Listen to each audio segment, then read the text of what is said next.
So here we are, we either pulled in or back in into the disposal facility. Some disposal facilities will allow you to keep the vacuum or the truck on, others will actually shut it off. So just keep in mind that if you run out of air, that'll play a big part of disposal, especially with the air valves.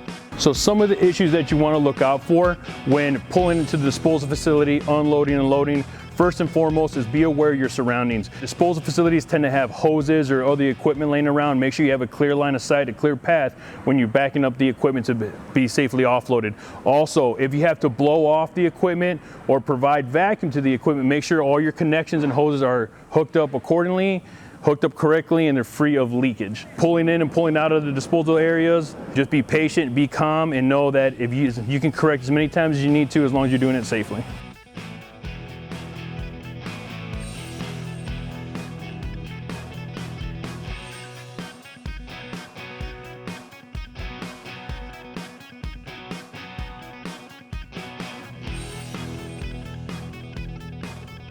In the back of the truck, you have an inlet hose and a discharge hose. The inlet hose is used to basically vacuum up the material, bring the material into the tanker. The discharge hose is basically meant to offload or discharge the material.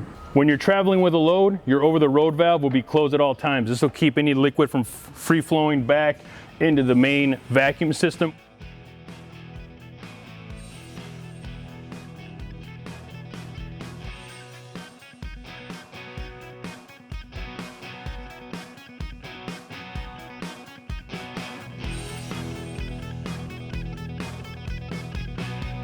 Once you're ready to offload, you open the valve.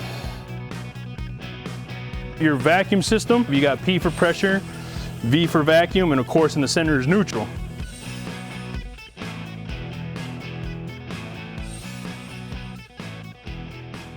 You have the P for pressure, V for vacuum. So if you don't really know, that's pressure, that's vacuum. They both have stopping points. So in the middle will be neutral. You'll realize this once pressure gets released from the tank. When the pressure gets released from the tank, there's a breather where you'll hear it and possibly feel it get released.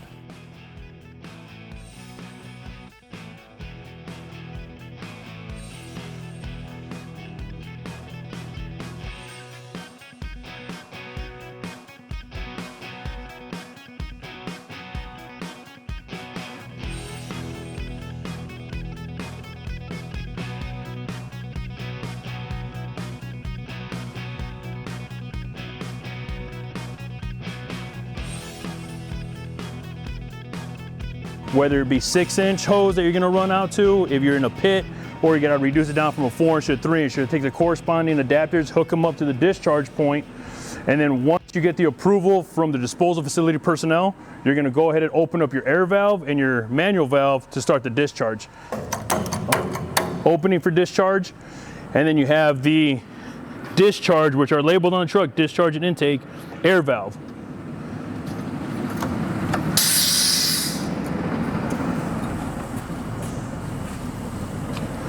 So they both open, and then right then the material starts flowing out. When you hook up your discharge hose, ensure it's a good discharge hose, whether the one you supply or the disposal facility supplies.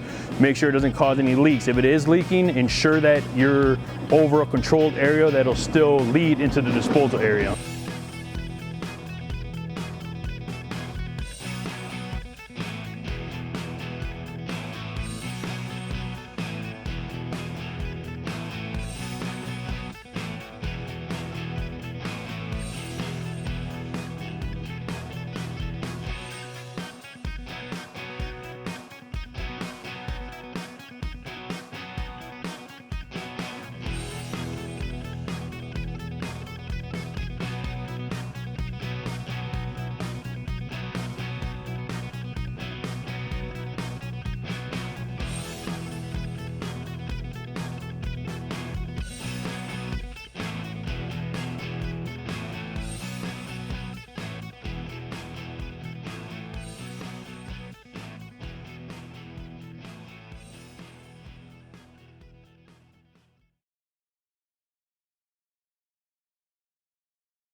The hoses, the valves are open and the discharge is complete. What you're gonna do is request to have your tank washed out. Some disposal facilities provide a water source to you. Other ones, ask them to make sure if they have one that you can be washed out. If not, it'll come back to the shop.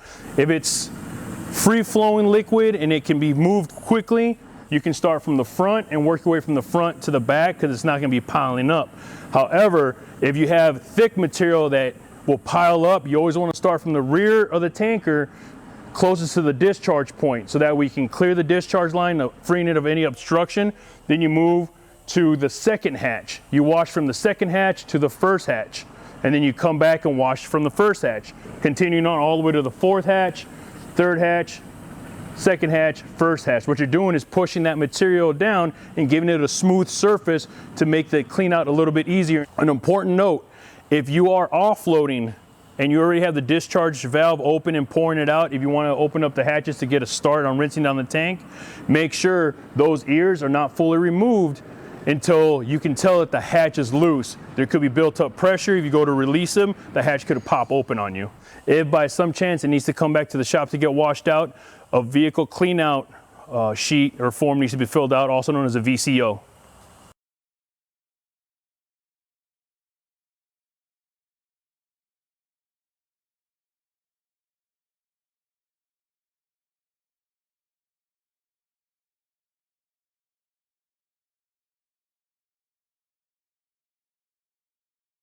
This particular tanker has side rails, so you don't need a fall protection or lanyard to catch you. The side catwalk is kind of very narrow, so you don't watch your toes or watch your feet. Make sure you don't trip while you're up here, twist your ankle.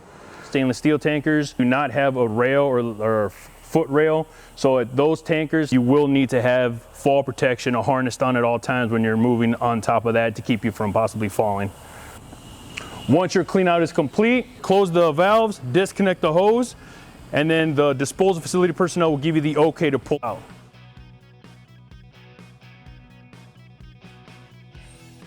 So once the material or liquid or whatever disposal material you loaded onto the tanker is loaded, keep in mind when you're traveling down the road, it will make a sloshing or pushing and pulling sensation on the tanker. Baffles will help minimize that, but you're still gonna feel it, especially in the winter time. You take that to consideration, because last thing you wanna do is that surge of liquid or waste pushing you through a stoplight or pulling you back when you should be shifting. The baffles help, but don't solely depend on them. Still act accordingly, still be aware of your surroundings. If you don't know, ask. It's important. Communication is key. It's always better to ask and find out the right answer than assume you can figure it out or assume you know the right answer and an incident occur, damage to property, injury to yourself. Always ask. Communication is key.